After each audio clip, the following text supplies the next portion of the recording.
Ow!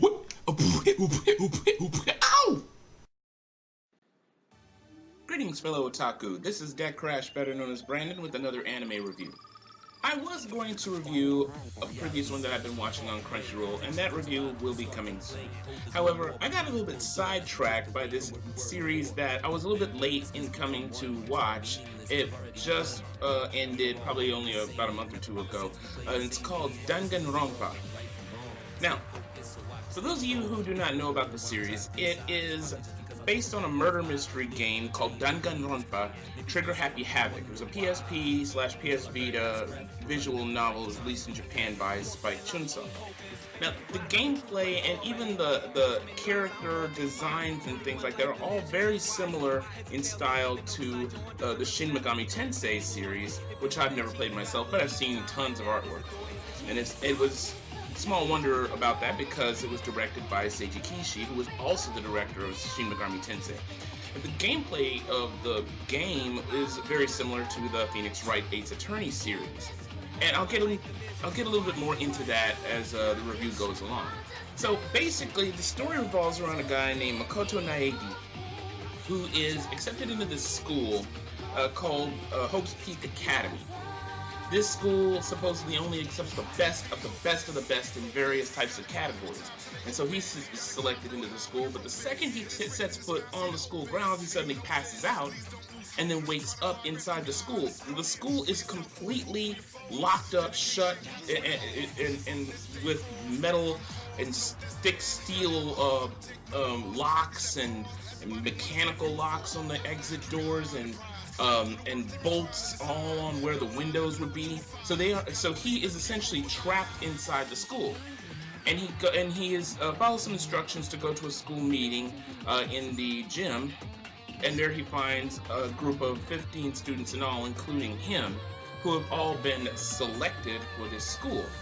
But the whole school is basically a death trap.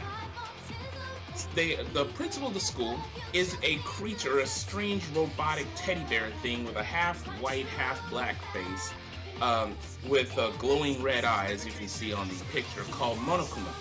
Monokuma is completely sadistic. I'll get a little bit more into him in just a moment. Basically, what these students are to do, they are sentenced to this school for the rest of their lives. There is supposedly no escape from it. The only way you can get out is if you graduate. Problem is, the only way you can graduate is if you kill someone. But you also have to get away with it. So in order to be able to get out of the school, you have to commit the perfect crime. And Monokuma sees to it that these students will turn on each other, will all have some sort of incentive to kill one another, whether it be by accident or through misunderstandings or through letting their frustrations and stress get the better of them. He's a master manipulator. This creature is just sick and twisted, everyone. But it's what makes these series really interesting. The opening song for the series is a really cool little number called Never Say Never by TKDZZB. It's a weird name for a band. But the ending song is another really interesting number called Zetsubose Hiro Chiryoyaku. That's translated Disparity, a Hero's Treatment by Suzumu. So, onto the character list. It's a pretty colorful cast we have here. I'm just going to give a short little bit. I've only watched the first 3 episodes thus far, actually the first 4 episodes, and I wanted to give my thoughts on the series and recommend it. But we are introduced in the first episode to all 15 students. You have Makoto Naegi, which I said is the main character. He's very, very astute. Oh, before I continue, there is one little thing I forgot about the school rules about killing someone.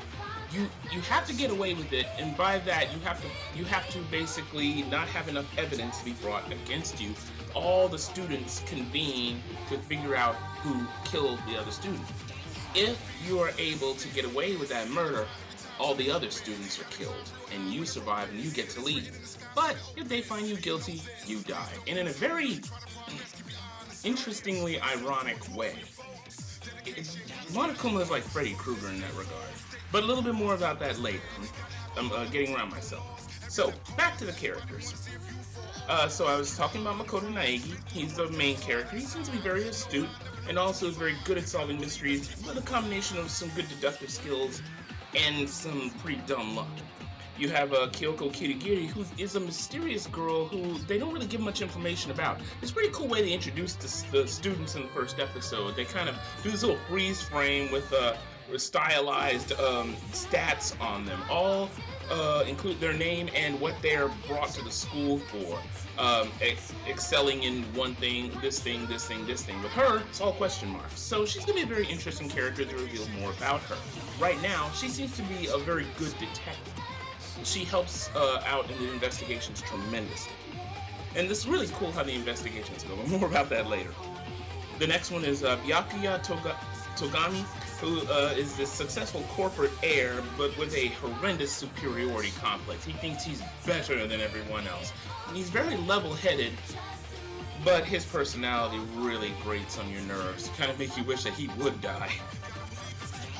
The next one is Toko Fukawa, a girl who tends to be very painfully shy and with a persecution complex, so much to the point where you can barely even talk to her without her thinking that you're just mean or you're thinking something really bad about her. Now, I will say there's something, she's a lot more than what she appears, but that comes at a later episode, and I don't want to spoil this for you. But her story is pretty fascinating, and by fascinating, I mean very creepy. Considering the tone of the story. The next student is Aoya Sehina, who's a swimming fanatic and a swimming prodigy. That's one of the reasons she was brought to the school. And otherwise, her personality seems to be very kind and also very energetic and a little bit airheaded. But she seems to be one of the more level-headed, more mentally balanced students. So it's going to be interesting to see what becomes of her. The next is Yasuhiro Hakagure. He is like one of my favorite characters just because of his hair. I will not say anything. You just need to see this show just to see his hair. You think Cloud's hair defies all laws of physics? This guy's got him beat 50 ways till Friday. His skill seems to be in fortune telling, but thus far in the series I haven't really seen him show that much off. He has a collection of crystal balls. He seems to be pretty level-headed and yet standoffish. There really hasn't been much about him, but just that hair. You just watch it. And the next student is Sayaka Maizono, who is another relatively cheerful character, at least at first blush. And she's an idol singer, and she's the only one who seems to be familiar with Naegi. In the first 3 episodes, you'll understand what goes on with her. Let me see. And the next one is Leon Kuwata, who is a baseball player. Tends to be very rough around the edges and kind of abrasive. He was one of the ones that not a lot of people really liked. But I don't want to say too much about him either. Chihiro Fujisaki, who is this programmer girl, who is another very shy character, but not on the level of Toko Fukawa. This person just seems to be very soft-spoken and withdrawn, whereas Toko is just completely weird. The next one up is Mondo Owada, who's a biker guy, another one of the tough guys of the group. And this one's, of course, you're a member of a biker gang, has that Devant hairdo, your classic delinquent guy. The next character is Kiyotaki Ishimaru, who tends to be a very straight-laced, soldier-like type person, and very, very bent on following the rules to the letter. His personality is like a military soldier, but you develop a lot of respect for him because he tends to he has a very strict sense of right and wrong. And despite the fact of how completely military he is a person who seems to be very reliable in a tight situation and one who doesn't seem to lose his cool very easily. I've seen a bit more about him. His story is a very interesting one as well. The next one is Hifumi Yamada, an abnormally chubby otaku guy. I mean, what they did with him is they took the whole stereotype of an otaku look and just cranked it up to 11. Now, there really hasn't been much spoken about him, except that he says he only likes 2D girls, and that's no big surprise. But it's going to be interesting to see what happens with him. We haven't really talked about him all that much. The next one is Celestia Ludenberg, a girl who tends to dress in gothic Lolita clothes, and she's also very obsessed with gambling. She tends to express things almost in terms of statistics.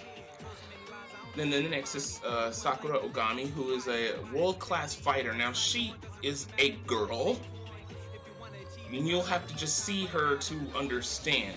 She is incredibly mannish. But yet, she is one of the characters who I have grown to like a lot. She tends to be very soft-spoken, and yet surprisingly very open and friendly to people.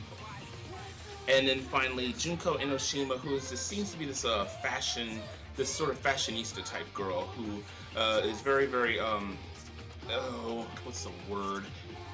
I don't want to say catty, but she's your typical pampered princess. And I don't want to reveal too much about her either. But there you have it. That is the cast of the students who go to Hope Peak Academy and are subjected to this terrible game of death. Now, what I like the most about this anime is it takes you by the throat and keeps you going all the way through, at least for the first 3 episodes. I've never seen an anime that makes itself so interesting from the get-go and really is paced out to make you want to watch at least the first 3 episodes, which is what I did. It paces it out to where it tells the opening story, sets the rules, sets the place, sets all the students and of course them coming to grips with what their situation they've been brought into and having to deal with Monokuma and his sick, twisted game. And throughout 3 episodes, the first story arc consisting of the first murder and the first trial plays out. So it gives you a really good taste of what is Danganronpa. Let me see. Monokuma, like I said, he's one of the sickest, twisted, and most cruel anime villains I've ever had the privilege to be able to see. He comes in a close second to probably King Hamdo from Now and Then Here and There. A villain that you really want to see get his just desserts. Now, I'm going to admit I kind of spoiled myself for this anime and went on Wikipedia and looked up the story just out of blind curiosity because I wasn't quite sure if I wanted to finish watching it or not. And, well, though I understand what the ending is like, I haven't looked at all the details. But this is definitely one that I'm going to want to watch. Just for the fact that the story opens up so amazingly, and the students and all the different personalities play against and with each other so well. There are all these different rules you've got to follow, and the lengths that Monokuma goes to try to get these students to turn on each other is amazing. And I left those first 3 episodes feeling a sense of claustrophobic frustration, not with the anime, but with the situation the students found themselves in. Regardless of how I felt personally about the students individually, I felt their pain, their torture. It made me wonder, what would it be like to be in this kind of situation? Because I would have known at least that this thing is playing with us for his entertainment. And what would I do?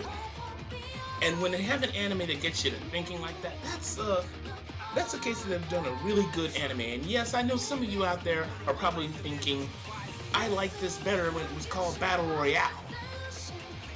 Well, Battle Royale is a whole lot more gruesome than this thing. As a matter of fact, speaking of which, it is gruesome in a psychological sense, not necessarily in a gore sense. They do have blood, but the stylized way everything looks, they make the blood look hot pink, so it looks more like Pepto-Bismol. Like if you ever watched Star Trek 6, the undiscovered country with Klingon blood looked like. So I'm like, okay, all these students are Klingons in disguise. but I digress. The story in and of itself is one that really draws you in, really gets you to sympathize with a lot of the students and what they're going through and all the situation, and really gives you that sense of wondering what's going to happen next. It all works out like a mystery novel. And the real cool thing is when they have the trials, they have this really strange little icon that pops up, and they show like 3 verbal bullets that each character gets. One character will make an accusation, and another person does the objection type thing, and they use a verbal bullet. I guess it plays out in a way similar to how the game plays. I've never played the game before. I don't know if there's an English translation of it. If any of you know of one, please let me know down in the doobly-doo. In the discussion area, and I might just check it out just out of curiosity. But the game does play out a little bit like a video game in those respects. Everything else, though, like I said, the story really grabs you, really pulls you in. Has a great cast, very interesting characters, absolutely amazing villain that you love to hate. And this is definitely one that I'm going to keep watching to the end, and I'm definitely going to be making another video after I finish watching it, just giving me my afterthoughts. So this one comes highly recommended. It is available on Funimation's website, and it is available for free streaming. So if you want to go check it out, just go there. I'll provide a link down in the doobly-doo for you. And once again, everyone, that is my review of Danganronpa. Give your opinions of it down below in the discussion area. Comment, rate, subscribe. As always, keep it civil. And so, once again, everyone, thanks very much for listening. And this is, once again, DecKrash, better known as Brandon. And as always, stay lucky and stay blessed. Take care.